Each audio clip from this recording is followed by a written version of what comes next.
Everyone. तो जैसे कि आप सब मुझे रिक्वेस्ट करके बहुत बोल रहे हैं कि आप उमर सीरीज़ देखिए, और आप सब ने मुझे यूसुफ सीरीज़ के लिए भी बोला था। मैंने यूसुफ सीरीज़ तो बहुत कंप्लीट कर दी और अब काफ़ी टाइम हो चुका है। मैं ऑलरेडी कुरान रेसिटेशंस पे रिएक्शन कर रही हूँ जो कि आपको डेली मिलने वाला है। बट उसके साथ मैंने सोचा कि मैं उमर सीरीज़ स्टार्ट करूँगी और आप सबको मेरा उमर सीरीज़ में भी सपोर्ट करना होगा, जिस तरीके से आपने यूसुफ सीरीज़ में किया और आप कुरान सीरीज़ में भी कर रहे हैं। तो ये एक एड ऑन टाइम स्पेंड का बहाना है आप लोगों के साथ। तो उमर सीरीज़ हम देखेंगे। इनिशियली उमर सीरीज़ थोड़ी सी कंफ्यूजिंग है, बहुत लोगों ने मना किया, बहुत लोगों ने सजेस्ट किया, बताए थॉट कि चलो ठीक है लेट्स गो ऑन और देखते हैं कि क्या हमें समझ आता है उमर सीरीज़ के बारे में।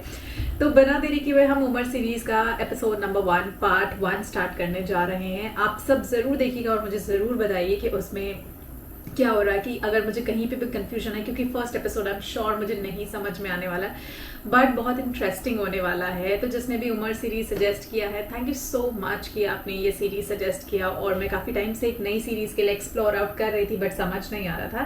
तो let's start with the Umar series. और बिना देरी के हुए आइए से शुरू करते। चैनल को लाइक शेयर सब्सक्राइब ज़रूर ज़रूर ज़रूर करें और ज़्यादा से ज़्यादा लाइक करें ताकि मेरा भी मन करे रेगुलरली वीडियोज़ अपडेट्स लेके आने के लिए और मैं बीच में उमर सीरीज़ को ना छोड़ दूं, बिकॉज मैं रोल ही नहीं छोड़ना चाहती उमर सीरीज़ को। बट अगर मुझे बोरिंग लगा और आप सबको सपोर्ट नहीं मिला तो प्रॉब्लली शायद छोड़ दूं, बट मैं नहीं छोड़ना चाहती। मैं इसे यूसुफ सीरीज़ की तरह कंप्लीट करना चाहती हूँ। तो मेरे साथ रोज़ आपको ये सीरीज़ देखनी पड़ेगी।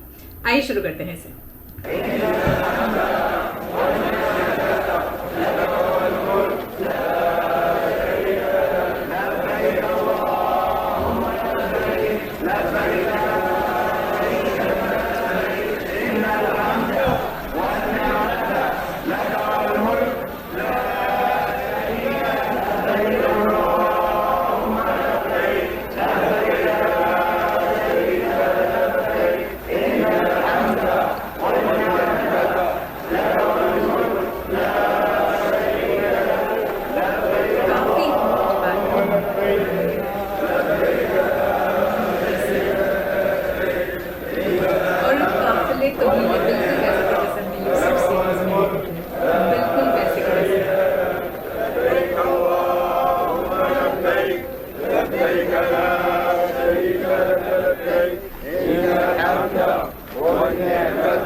अल्लाह दुनिया की इस दौलत से मुझे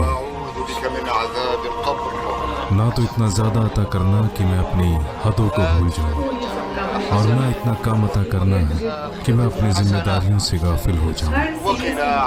थोड़ा मगर माकूल उस ज़्यादा से बहुत बेहतर है जिससे इंसान गैर जिम्मेदार बन जाता है। अल्लाह मैं बूढ़ा हो चला हूँ और मेरी जिम्मेदारियाँ भी बढ़ चली हैं। अल्लाह ये जिम्मेदारियाँ पूरी होने तक मुझे अपने पास बुला ले ताकि कुछ बाकी न रहे। एक हुक्मरान की अपने लोगों को लेकर सबसे बड़ी जिम्मेदारी है जिसकी हिदायत हमारे दीन में दी गई है, और अल्लाह के फर्माबरदार नौकर की हैसियत से अल्लाह की हिदायतों को याद दिलाते रहना और अल्लाह की नाफरमानियों से आपको बचाते रहना हमारी जिम्मेदारी है। हमें इस बात का भी ख्याल करना है कि अल्लाह के अहकामात सभी लोगों पर बराबर लागू हो ताकि इंसाफ कायम हो सके। ऐसा करके हम जाहिल को इल्म जानने का मौका देते हैं ताकि उन्हें नसीहत मिल सके और वो लोग अल्लाह की निगहबानी कर सकें। महज ख्वाहिश करने से इंसान सच्चा मोमिन नहीं बन जाता जब तक कि वो अमल ना करे। लोग दीन में जितनी मेहनत करेंगे अल्लाह के उतने ही करीब जाएंगे। जिहाद सबसे ऊपर है। वो लोग सच में सबसे बड़े जिहादी हैं जिन्होंने खुद को गलत कामों से रोक लिया है और दूसरों को भी रोका है। कुछ लोग जिहाद में हिस्सा लेने का दावा करते हैं, लेकिन खुद को गुनाहों से दूर रखना हकीकी जिहाद है। यह अल्लाह को भी पसंद है और आप लोगों का भी इसमें नफा है कि आपका इमाम इल्म और बसीरत वाला और रहमदिल हो। अल्लाह को यह भी नागवार गुजरता है कि हुक्मरान जाहिल और गंवार हो। ना वल्लाह, मैं सूबों में गवर्नर इसलिए नहीं भेजता कि वो तुम पर ज्यादती करें, और ना ही इसलिए कि वो तुमसे तुम्हारा माल और दौलत हड़प ले, बल्कि भेजता हूं ताकि वो तुम्हें दीन के लिए आगाह करें और तुम्हें नबी की सुन्नतें सिखाएं। जिसके साथ भी इससे हटकर सलूक किया गया हो वो आकर मुझसे मिले। वल्लाही जिसके कब्जे में मेरी जान है, मैं यकीन दिलाता हूं कि उसके साथ नाइंसाफी नहीं होगी, और अगर मैं ये ना कर सका तो मैं इस जुल्म में उसके साथ बराबर का शरीक हूं। उस जुल्म को एक घड़ी सहने से भी बेहतर है कि मैं उस सूबे का गवर्नर ही बदल दूं। बेशक गवर्नर को तब्दील करना आवाम को बदलने से बहुत बेहतर है। बेशक कौम के मामलात को बेहतर करने के लिए गवर्नर को तब्दील कर देना बहुत आसान है। इसलिए आपके सूबों में जो कोई भी इन मामलात को देखता है, मैं उसको अल्लाह का खौफ याद दिलाता हूं कि वो आवाम की फिक्र करे। मैं उन अमीरों से कहता हूं कि ना लोगों के साथ बदसलूकी करें और ना ही उनके हकूक छीनें, ना ज्यादती करें बल्कि लोगों की सिमहात करें। ऐ लोगों, जब हज के फराइज और हकूक पूरे हो जाएं, तब अपने अपने सूबों के हाकिम और अमीरों के साथ मुझसे मिलो ताकि मैं हालातों का जायजा ले सकूं और तमाम बातों पर गौर करके अपना फैसला दे सकूं, और इस बात का ख्याल रखूं कि हर मजलूम को बराबर का हक और इंसाफ मिले।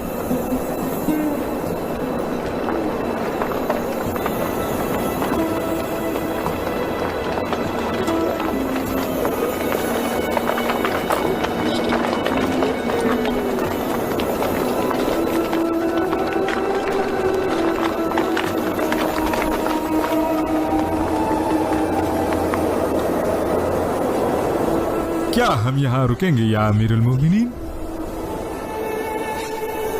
आप किस लिए रो रहे हैं या अमीरुल मोमिनीन? मैं शुक्रगुजार हूँ उस मालिक का, और मुझे अपनी आजमाइश का भी डर है। ला इलाहा इल्लल्लाह अल-अलीयुल अज़ीम। वो जिसे चाहता है नवाज देता है। उस वादी में मैं अपने आप को गल खत्ताब के ऊंट चराते हुए देख रहा हूं। वो बहुत गलीज और सख्त इंसान थे, मुझ पर बहुत ज्यादती करते थे और मुझको मारते पीटते थे।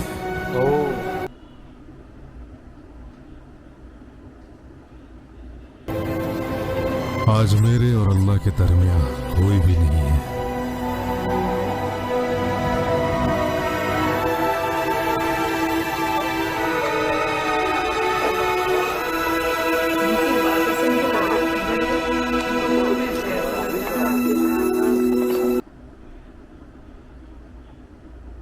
छह साल पहले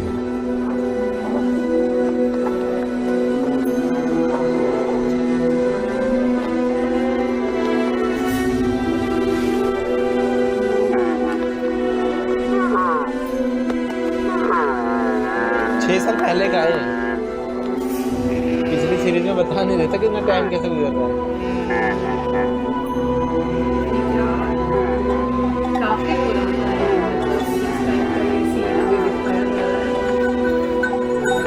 ट्रेडिशनल होता है जैसे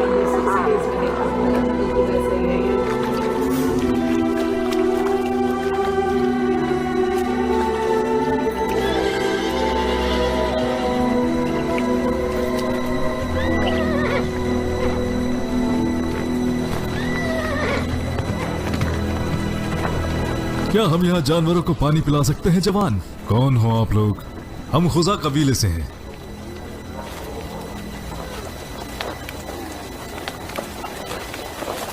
ना कहूँ तो? खुजा कबीला। ये खुजा कबीला कोई स्पेसिफिक सिग्निफिकेंस है इसका? इस्लाम में।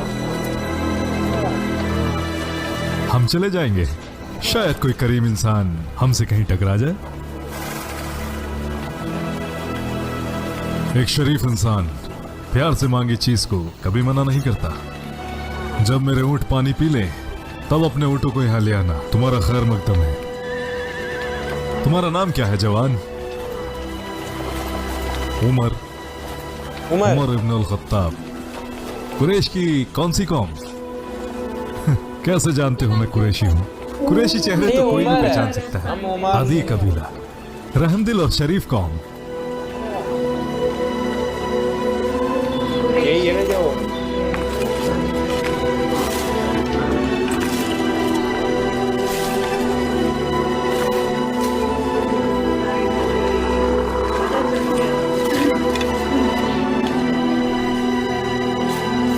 नहीं, नबी नहीं है। मोहम्मद सल्लल्लाहु अलैहि वसल्लम उनके बाद कोई नबी नहीं आ सकते, तो ये उनके बाद आए। ये नबी नहीं है, ये उसी समय के है। आज के टाइम में, लेकिन उस टाइम पे ऐसा उनको बोलते हुए हजरत उमर। हजरत का मतलब एक तरीके से ऐसा होता है कि सर या साहब है। साहब नहीं बोल सकते, साहब भी मतलब इस्लाम में अलग है। साहब का भी कॉन्सेप्ट अलग है। सर बोलते, सर उमर।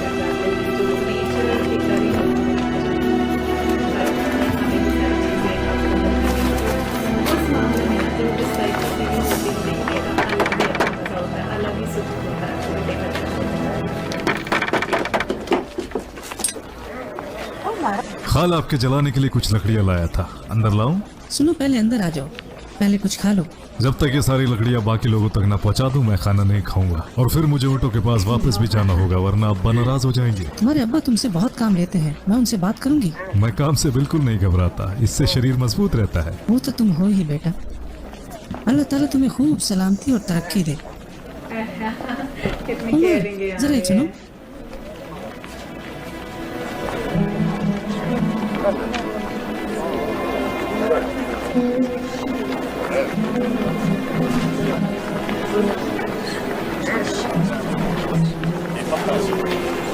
ये कुछ खजूरें हैं, रख लो, रास्ते में तुम्हारे काम आएंगे।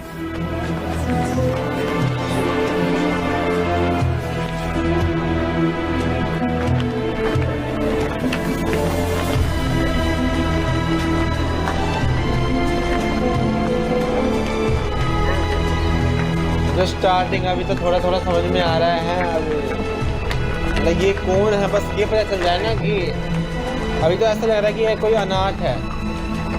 ये अनाथ है जो एक गांव में रह रहा है। अरे मजा आ रहा है देखने में, ये लोग ऐसा नहीं कि हम बोर हो रहे हैं। इंटरेस्ट आ रहा है, समझ नहीं आ रहा है पूरे पूरे। काफी कुछ ना इसका बैकग्राउंड म्यूजिक, कल्चर, ट्रेडिशन, ये सब सीरीज। इस वक्त यहाँ ऊँट कहाँ है? मैंने खाला के लिए कुछ लकड़ियाँ। ऊँट कहाँ है? मैंने उसे देखा। आपके ऊँट बिल्कुल ठीक है, लेकिन आपको मेरी खैरियत भी लेनी चाहिए। मैं आपका बेटा हूँ। अगर मेरे ऊँट ठीक है तो मेरा बेटा भी ठीक है। तो भरोसा रखिए, मंजनान वादी में ऊँट बिल्कुल ठीक है। मैंने उन्हें तब तक नहीं छोड़ा जब। लेकिन तुम यहाँ करने क्या आए हो? कोई और उनको भगा कर न ले जाए। कौन ये जुर्रत करेगा जब उस पे आपका निशान मौजूद है? अल खत्ताब का रुतबा नहीं है उतबा इब्न रबिया जैसा, और ना अल वलीद इब्न अल मुगीरा सरदार मखजूम, और ना ही हमारा। तो क्या हम कुरैश नहीं है जो अरबों में सबसे आला कबीला है? और जब बाकी अरब ने हमसे दुश्मनी की और हमारे लोगों ने हमारा साथ दिया, तब से हमारा रुतबा पहले जैसा नहीं रहा। अच्छा, मैंने एक चीज देखी, ये रुतबा या तो अब हाशिम या अब अब्द शम्स या बनु मखजूम या फिर जुम्मा कबीले का है। इसके अलावा लोगों का रुतबा उनके माल और तिजारत से भी बढ़ता है। और फिर अगर तुम ऊँटों को छोड़कर आ गए और उन्हें कोई और लेकर चला गया तो माल और तिजारत की बात कही, तो क्या मैं कर सकता हूँ? तिजारत करोगे? तिजारत करने के लिए माल कहाँ से लाओगे? आप कोई भी देंगे? नहीं ले यानी जाएगा। अल-खत्ताब, बिजनेस। क्या बात कितना करते हो? ज्यादा अल-खत्ताब का मतलब, पैसा अल-खत्ताब का है जब तक सही कि वो चल मर रहा है, नहीं बड़ा जाता। मजा आया और देख मेरे के। पैसे पर नजर न रखो। और तुम्हें क्या लगता है कि तुम्हारा बाप क्या किसी सोने और चांदी के खजाने पर सोता है? आप मुझसे हमेशा एक नौकर की हैसियत से बात करते हैं, जबकि मैं आपका बेटा हूँ। तुम यहाँ खड़े हीरा रहकर ठाकुर। मुझसे बहस करोगे और अगर मेरे ऊँट कोई और ले गया तो जान लो तुम मेरे बेटे भी नहीं रहोगे। पहले मैं कुछ खा पी तो लूं। मुझे सारी रात मजनान वादी में अकेले गुजारनी है। क्या कहा? तुम्हारा दिमाग खराब है? अगर तुम यहाँ खड़े रहकर आराम ही फरमाते रहोगे तो भला मजनान वादी में कब पहुंचोगे? आपको जरा भी एहसास नहीं कि मैं इतनी दूर चलकर आज मक्का आया हूँ? तो अगर आप मुझ पर रहम नहीं कर सकते तो कम से कम इस गधे पर तो रहम कीजिए। इसे आराम की जरूरत है। तुमसे किसने कहा था यहाँ आने के लिए? क्या मैंने तुमसे कहा था कि अपनी खालाओं के लिए लकड़ियां बीनते फिरो? ये तो बिल्कुल मुझे उनका proper खालाओं का की बहन। तरह तुम्हें डाल बाप दिया। का ख्याल पहले हे होना भगवान। चाहिए, मगर वो हमसे अलग तो नहीं है। अगर मैं अपनी खालाओं का ये ख्याल सही रखता हूँ तो मजा आपका भी आया। ख्याल रखता ये हूँ। best तो फिर part जाओ, था जल्दी पूरे करो। series में। अगर आप बुरा ना माने तो मैं कुछ अर्ज करना चाहता हूँ अब्बा जी। भाई साहब। उमर को आज मक्का में ही आराम करने दें और इनकी जगह मैं ऊँटों को चरा कर आता हूँ और फिर कल से ही अपनी जगह संभाल लेंगे। तुम ऊँटों को चराओगे? क्या आपको मुझ पर यकीन नहीं है या भरोसा नहीं करना चाहते? दोनों में से कुछ भी नहीं। जो तुम कर सकते हो वो तुम्हारा भाई नहीं कर सकता, और जो तुम्हारा भाई कर सकता है वो तुम नहीं कर सकते। मतलब इनका थोड़ा दिमाग तेज होगा, ऐसा कुछ वो है। जलील न हो सकेगा जो अपना वादा निभाएगा। वो कभी भटक न सकेगा जो मजबूत बुनियाद पर ठहरेगा। मौत उस पर हावी होगी जो उससे डरता है। बेशक जन्नत के लिए भी उन्हें सीढ़ी की जरूरत पड़ेगी। जिसके पास बहुत माल और दौलत है और अपने लोगों की मदद ना करे, ऐसे लोग बेगैरत और रुसवा होंगे। इस वक्त यहाँ कैसे? क्या कोई बुरी खबर लाए हो? मैं तो तुम्हारे लिए कुछ खाना लाया हूँ। तुम इतनी दूर का सफर तय करके आए हो सिर्फ इसलिए कि मेरे लिए खाना लाओ? मैंने खजूरें खा के अपनी भूख मिटा ली है। हकीकत बताऊं तो मैं बड़ों की महफिलों में बैठकर उकता गया था, लेकिन तुम यहाँ सुकून से हो। भाई सिवाय इसके कि अल-खत्ताब तुमसे बहुत काम मतलब- लेते हैं। मुझे शिकवा नहीं। यहाँ खुले आसमान के नीचे बैठने से जिंदगी की समझ बेहतर होती है। साफ नजर, पाक जहन और खालिस दुनिया नजर आती है। उन ऊँटों को देखो। जब आप उनसे रूबरू होगे जैसे मैं होता हूँ, तब आपको पता चलेगा कि उनको भी मुकम्मल इंतजामात की जरूरत होती है, और जल्द ही आप उनमें से हर एक को पहचानने लगोगे। इनमें से हर किसी का अपना मिजाज, तरतीब, जरूरत और काबिलियत है। हर कोई झुंड में रहता है, लेकिन हर एक दूसरे से अलग है। जब ये बात आप अच्छी तरह से समझ लेंगे, तब उनकी देखभाल एक झुंड की तरह करेंगे, मगर हर एक की जरूरत का ख्याल आपको रहेगा। फिर आप उनके साथ ऐसे पेश आएंगे जैसे एक माँ अपने बच्चे के साथ पेश आती है। हालांकि जब ये मामला ऊँटों के साथ है, तो ये बात इंसानों पर भी लागू होती है। उनकी जिंदगी भी तब तक नहीं संभलती जब तक सही मायने में उनके हकूक संभालने के लिए सही हुक्मरान ना हो। एक भेड़िया भी अकेली भेड़ का ही शिकार करता है। अगर लोग भी आपस में मिल जाएं, तो हर किसी की अपनी ज़ात और काबिलियत होगी। हालांकि उनकी अपनी अपनी अक्ल है, अपने अहकामात होंगे। कोई भी दूसरे को पूरी तरह नहीं नकार सकता। अगर ऐसा ना होता तो लोगों को एक दूसरे की ज़रूरत ही ना होती, और ना उसकी ज़रूरत होती जो दूसरे के पास है। इसलिए साथ रहकर भी लोग अपने आप को अलग पाते हैं, और उनके इख्तिलाफ उन्हें एक साथ लेकर आते हैं। आपने बहुत अक्ल की बात की है उमर, हालांकि आप बहुत छोटे हैं और आप जैसों को आगे आने से रोका जाता है।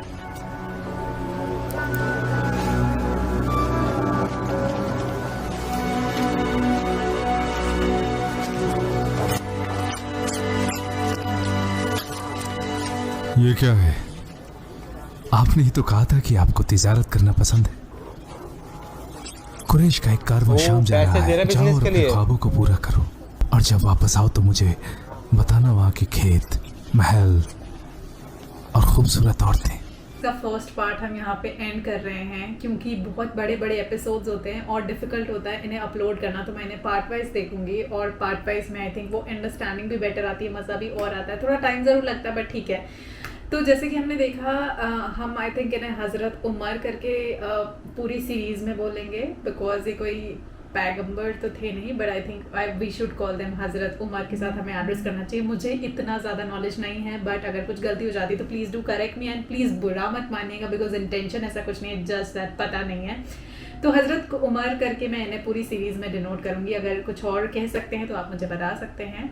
एंड जैसे समझ में आया कि इनका जो इंटरेस्ट है वो नॉर्मल जो लाइफ इनके फैमिली मेम्बर्स जीते आ रहे हैं चरवाहों की तरह, उस तरीके से ये नहीं करना चाहते। ये इनका ध्यान है बिज़नेस के लिए, जिसके लिए इनको सपोर्ट मिल रहा है, उनके भाई उन्हें सपोर्ट कर रहे हैं।